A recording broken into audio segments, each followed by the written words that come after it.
2021 judicial year opens with a call for Cameroonians to uphold the spirit of the law as guide to every action taken. The President of the Supreme Court and the Procurator General were speaking during the solemn ceremony in the presence of Prime Minister Joseph John Gote. The COVID-19 spread and children no longer spared. A visit to a specialized treatment center in Yaoundé reveals a drastic increase in the number of children cases undergoing treatment. How are the children responding? Find out in this edition. His Lordship Michael Bibi has been installed as the 5th bishop in the history of the Boya Diocese. The Archbishop of the Bamenda Metropolitan Diocese, His Grace Andrew Keya, prescribed teaching, sanctification and good governance to the new shepherd. And those are top stories. Good evening and thanks for joining us on the 7:30 News with me, Gladys Tata.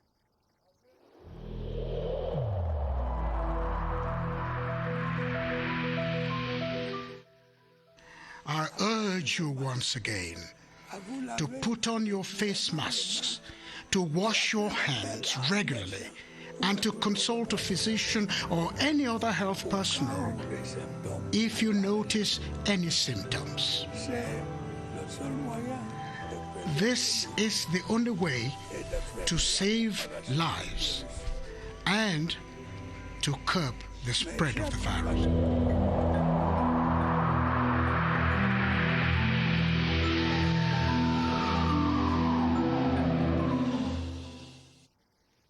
Cameroonians have been tasked to be law-abiding to ensure that the spirit of the law reigns for peace and social cohesion in the country. This was at the center of messages delivered today at the Supreme Court by the Chief Justice of the Supreme Court and the Procurator General. It was during the solemn reopening of the 2021 judicial year, attended amongst others by the Prime Minister Joseph John Gote. Charles Ebune has more. Two judicial discourses to mark this year's Supreme Court reopening, by extension, the legal family. One by the Procurator General of the Supreme Court, Luke Jodo, which dwelt on the search of civic responsibility of Cameroonians regarding public property as he denounced on Cameroonian values like terrorism, homosexuality, and the blatant disrespect of the rules and regulations in force, especially by criminal cyber warlords. In a bid to protect public funds, the state is updating the criminal law to meet modern exigencies. It has introduced specific laws to match up with the penal code, which the man on the street has named Operation Sparrowhawk. The other discourse was delivered by the Chief Justice of the Supreme Court, Daniel Mekobesone, who dwelt on the difficult equation of executing decisions taken by the Justice Department, and this weakens the spirit of the law, he outlined. Any judicial activity has three phases: the hearing, the judgment, and the execution of the judgment, and the latter is the most important. This was the first judicial year reopening ceremony after the major appointments in the judiciary last year and held within the COVID-19 context in the presence of the entire legal family and the government headed by Prime Minister, Head of Government, Joseph Dion Gote. Important communication on the phenomenon of terrorism was made by both speakers of the Supreme Court, Chief Justice Daniel Mekobesone and the Procurator General Luke Jodo, during the solemn opening of the 2021 judicial year at the Supreme Court today. Sidonie Jopmandi revisits the messages made during the event. Her report. Criminal acts such as kidnapping for ransom and the killing of individuals in some part of the country were the main issues among many others highlighted during the 2021 solemn reopening session of the judicial year. Subjects of reflection such as drug abuse, theft, corruption, and embezzlement were also elaborated in submissions presented to the public by the Procurator General of the Supreme Court. When raising this important information to members of governments and authorities of the Judicial Corps, the Procurator General Luke Jodo came up with possible solutions which can help in reducing vandalism in the country. Unlike previous years, the Chief Justice of the Supreme Court, Daniel Meko-Besone, presented in his address vital information on obstacles in the execution of court judgments. The Chief Justice of the Supreme Court also urged the Sheriff Bailiff Corps to wake up and conduct self-criticism when executing their duty. Stakeholders and authorities of different jurisdictions were also called to turn a new page in the execution of court judgments in Cameroon. Strategies to promote local development within the context of decentralization in Cameroon have come under scrutiny today in Yaoundé. This was during the cabinet meeting for the month of February, which Prime Minister Joseph John Goute chaired this afternoon. The session also focused on reforms of the forestry subsector and the evolution of the COVID-19 pandemic in the country. Star Building correspondent Christian Che Atam has the details. Decentralization will become more intense with the setting up of regions in Cameroon. It is important to make sure that regional councils will effectively boost regional development on the field. This cabinet meeting examined strategies to make regional councils more performant. Careful planning, financial autonomy, and the training of personnel are the main strategies under execution. We also have to organize the local finances the way the state is doing, particularly the implementing of the budget program. In January 2022, the exportation of untreated timber from the Central African sub-region could be suspended. The cabinet meeting also examined strategies of making the forestry subsector productive nonetheless. We had to suggest some reforms concerning the funding of our activities. Concerning the wildlife school and forestry school of Mbalmayo, we have suggested some reforms in order to move from 2 years training to 3 years in order to have engineer of forestry and engineer of wildlife. The session further reviewed latest trends on the COVID-19 pandemic in Cameroon. Our situation now is not alarming, but is worrying enough to take measures. Prime Minister Joseph John Goute has called for concerted actions to strengthen the forestry subsector, make decentralization effective on the field, and prevent a re-escalation of COVID-19. And we just have this press release coming into the studio, and it reads, due to the constraints and restrictions to prevent the coronavirus pandemic, the head of state, Commander-in-Chief of the Armed Forces, has authorized the minister delegate at the presidency in charge of defense to exceptionally organize in a reduced military format a ceremony parade to award epaulets to officer cadets constituting the 38th batch of the Combined Services Military Academy, EMIA, who have come to the end of their training. The batch is christened Peace and Unity. And this ceremony will be immediately followed by their deployment to positions corresponding to their rank. The ceremony is scheduled for Friday, 26th of February 2021, as from 11 a.m. prompt at the EMIA campus, and it shall be presided by the Lieutenant General Chief of Defense Staff and in strict compliance with the anti-COVID-19 measures.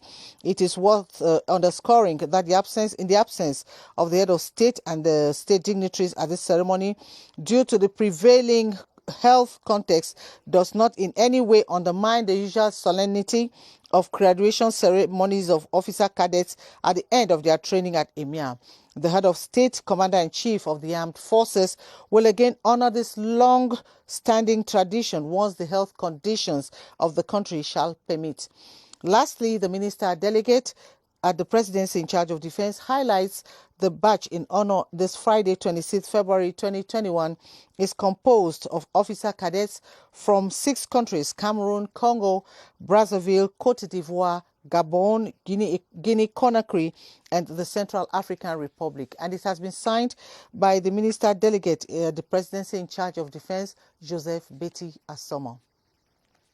The number of coronavirus cases in Cameroon has risen drastically in the past couple of weeks, with children being identified among critical cases, growing evidence that children, just like adults, are not exempted from the severity of the disease. Beatrice Losamba visited a specialized treatment center for COVID-19 here in the nation's capital, where about 50 children have been hospitalized, to see just how they are getting on in the center. Here's what she brought back for for this edition of the news. Here is proof that there are kids critically ill of COVID-19, contrary to popular beliefs that only adults manifest serious symptoms. The specialized treatment center in Yaoundé hosts over 50 of them, some as young as only 6 months.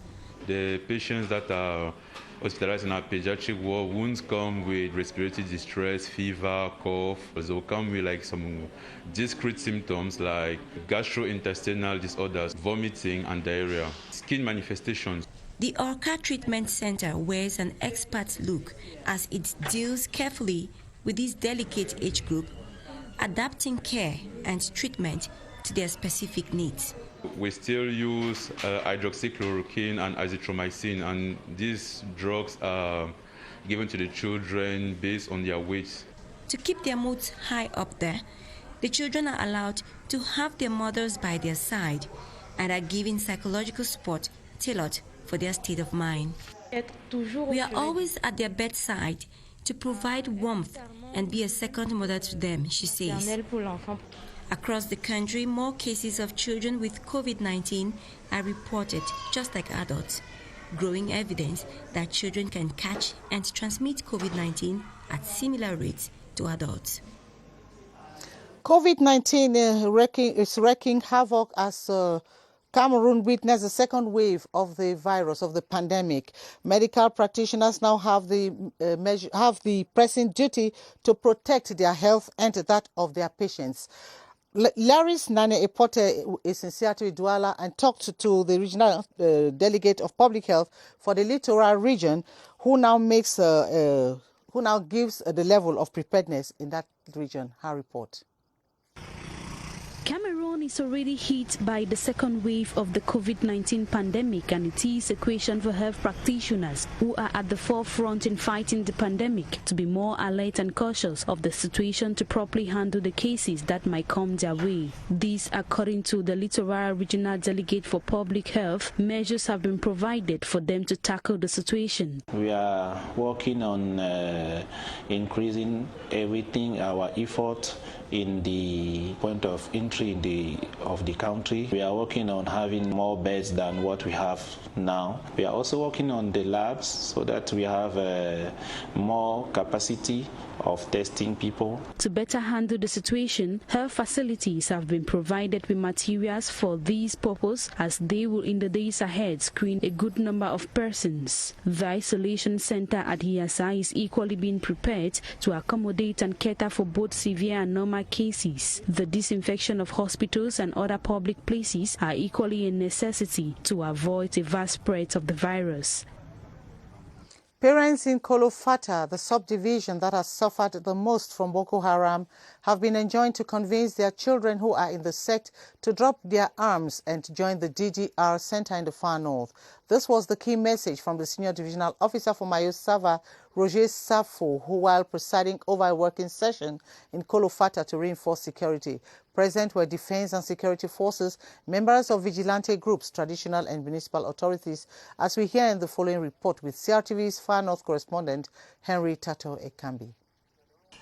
Implanted in the Far North region since 2015 at the peak of the Boko Haram insurgency, which has caused untold migration within the Lake Chad Basin, the National Organization for Migration has been a key partner of the Cameroon government in the stabilization of populations. Rehabilitation, mental support, and displacement tracking, or beneficiaries as we call them. Meanwhile, during a meeting with Governor Mijawa Bakari, the UN Migration Agency scribe lauded the initiative by President Paul Biya to create the National Disarmament, Demobilization and Reintegration Commission and promised the collaboration of her agency. We have a number of programs, one of which being the DDRR program, the DTM, which is the Displacement Tracking Matrix, mental and psychosocial support.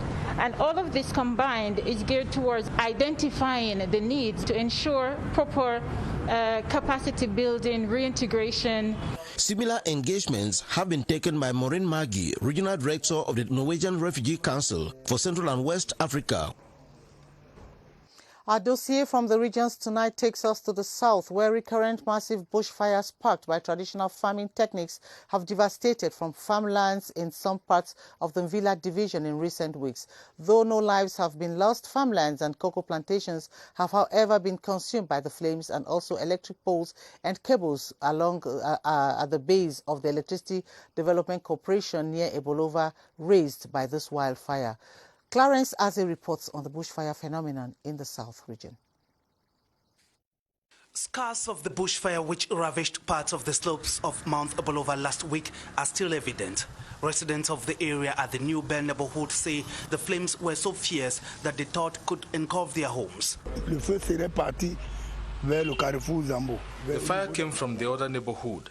A child is said to have lit the fire after clearing the surroundings of their toilet. It burnt across due to the heavy winds and ravaged the entire hill.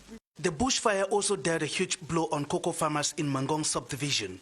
40 hectares of plantations of the cash crop went in flames, leaving farmers helpless.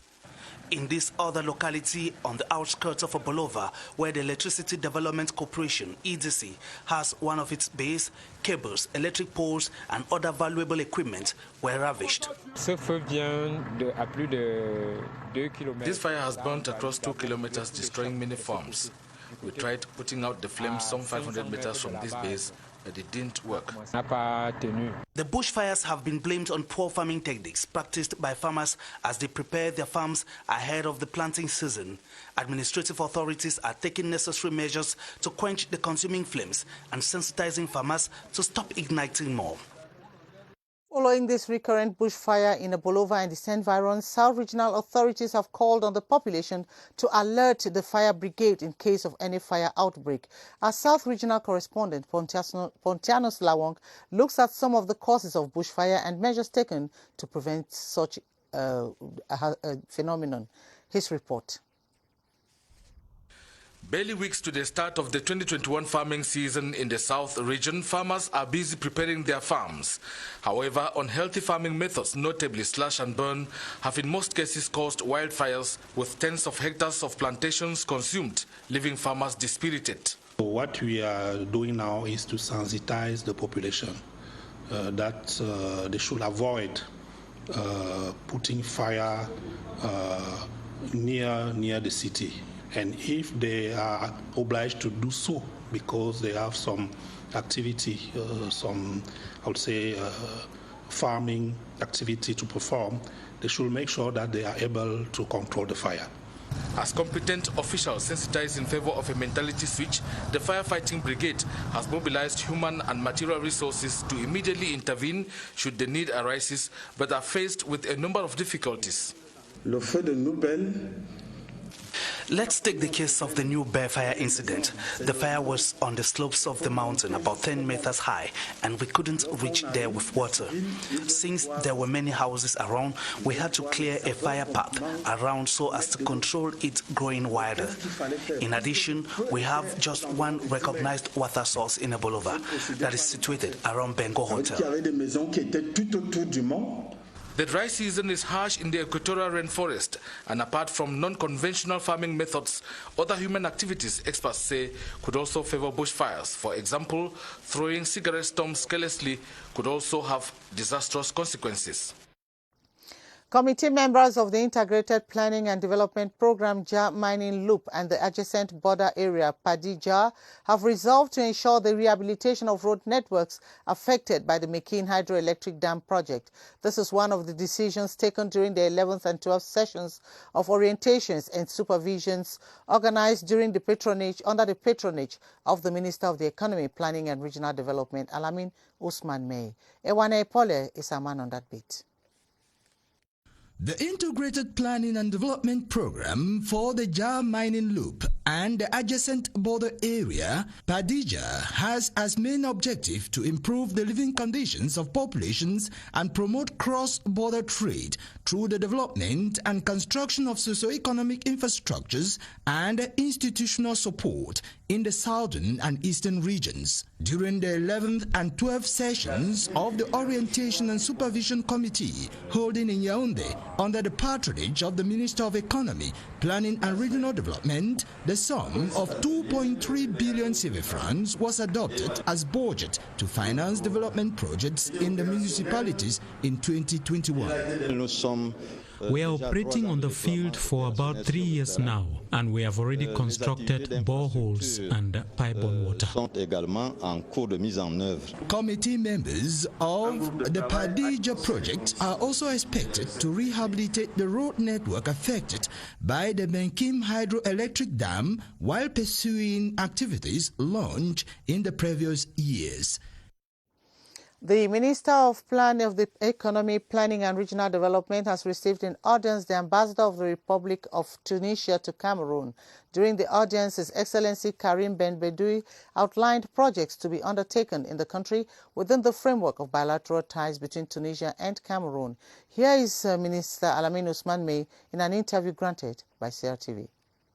We want to emphasize on the promotion of the private sector development, taking advantage of the experience from Tunisia, bringing together investors, mobilizing the resources necessary to support the policy of our country to become an emerging country by 2035, which is also in the National Development Strategy 2020-2030, with the pillar of structural transformation of our economy for inclusive development, towards taking advantage of the African continental free trade area that will open up the market at the continent level.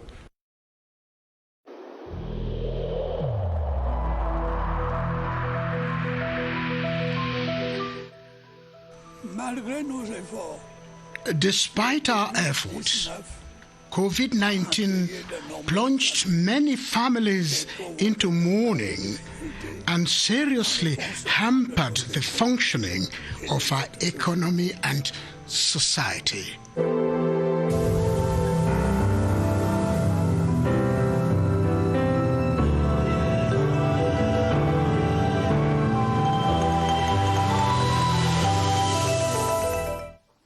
There is so much talk about vaccine for COVID-19 presently, with some Cameroonians eager to know when the vaccine will be introduced in the country. Baldwin Sama is with his guest, Dr. Joseph Fokam, to shed light on the procedure guiding the decision of a possible vaccine in the country. Hi, Baldwin.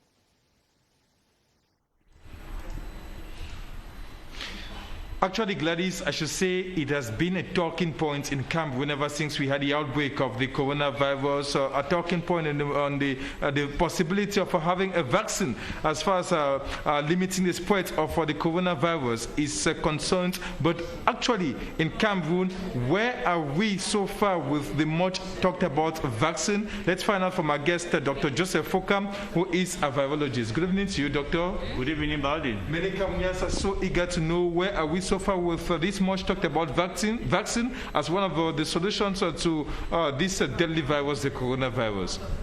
Yes, absolutely, Baldwin. Actually, vaccine is one of the major preventive tools against COVID-19. It is true in Europe and in America, vaccination actually is going on massively. In Cameroon also, the Scientific Council is already on board to discuss the feasibility and the effectiveness of vaccine in our context. So one of the two major issues we are considering in Cameroon is, for example, the COVID-19 virus strain in our context. So far, we know we don't yet have a new evidence of the new variants of COVID-19 within Cameroon. And because of this, probably all the available vaccines also may work in our context. But now, taking also into account logistics, some of these vaccines requires -70 degrees, so which is quite difficult in our context. So we will surely be going towards vaccine that may be also within our room temperature, and secondly also that may cover our circulating strain within our context. And we are sure in the upcoming weeks Cameroon is going to give out his own choice among those pile of vaccine existing around the world. Thank you so much, Doctor, for all those explanations. Cameroonians will have to be quite patient as to a solution to this coronavirus pandemic, talking about the vaccine, because the government has the concern for the population at heart, and only the best will be dished out to the population. Back to you, Gladys Tete. Good night, Baldwin, and thanks. The Archbishop of the Bamenda Metropolitan Diocese has prescribed teaching, sanctification and good governance as watchwords to the Bishop of Buea, His Lordship Michael Bibi, for him to succeed as shepherd of the Buea Diocese. His Grace Andrew Nkea was speaking during canonical procession and installation of the Reverend Michael Bibi as the 5th residential bishop of the oldest diocese in Cameroon. The ceremony, which took place at the Divine Mercy Co-Cathedral site in the Southwest region, was also attended by the President's representative, the Secretary General of the Presidency, Elum Porche, amongst others. Ngamenyoli reports from Crtv Buea. The ceremony began with a procession of the bishops and priests, as well as the Apostolic Nuncio to Cameroon and Equatorial Guinea, His Excellency Monsignor Julio Murat. During the installation proper that preceded the Holy Mass, the Apostolic Nuncio to Cameroon and Equatorial Guinea read the Bull of Appointment and later handed over the crucier or staff to the new shepherd of the Diocese of Buea as a symbol of power to direct his flocks. After being escorted to his seat, the bishops and priests present paid allegiance to the new bishop of Buea as a sign of recognition as the new shepherd of the diocese.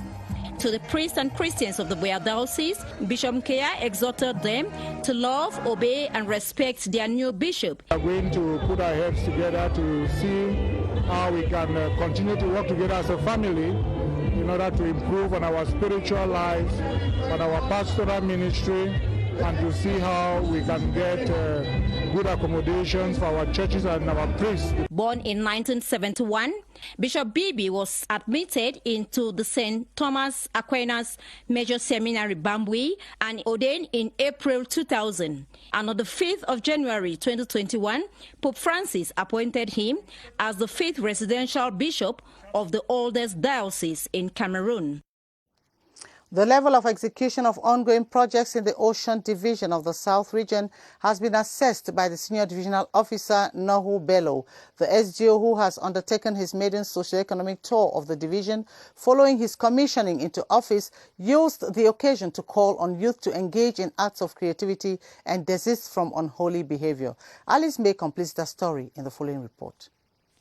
The divisional officer made his first stop at Govayang, where he inspected the palm plantation of about 10 hectares. His next stop was at Bikoka, where he exchanged with the cocoa and rubber estate producers. There are a lot of projects, agro-pastoral projects, and I congratulate and encourage the elites who done the project. And I ask the youth to go on and to take this example. We are facilitating the things so that the work goes on smoothly.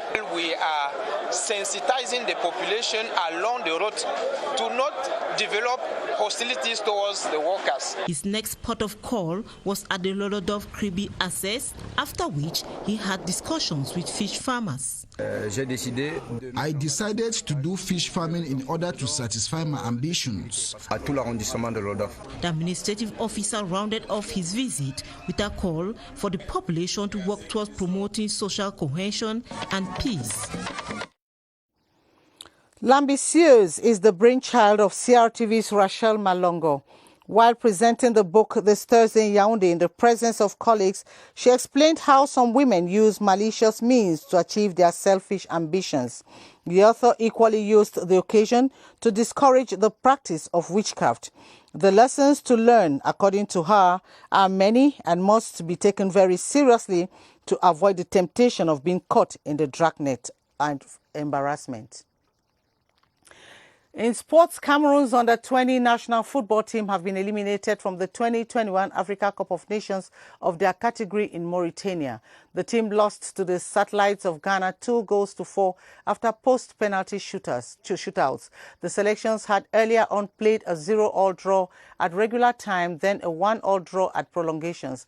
Ghana have hence qualified for the semis of the tournament.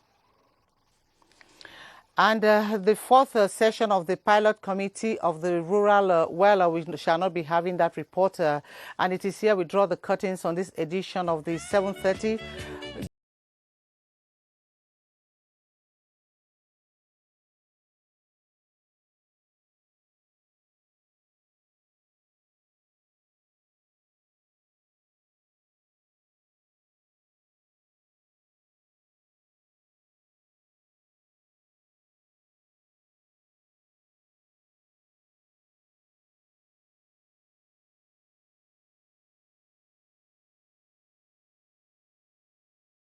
once again to put on your face masks, to wash your hands regularly, and to consult a physician or any other health personnel if you notice any symptoms. This is the only way to save lives and to curb the spread of the virus.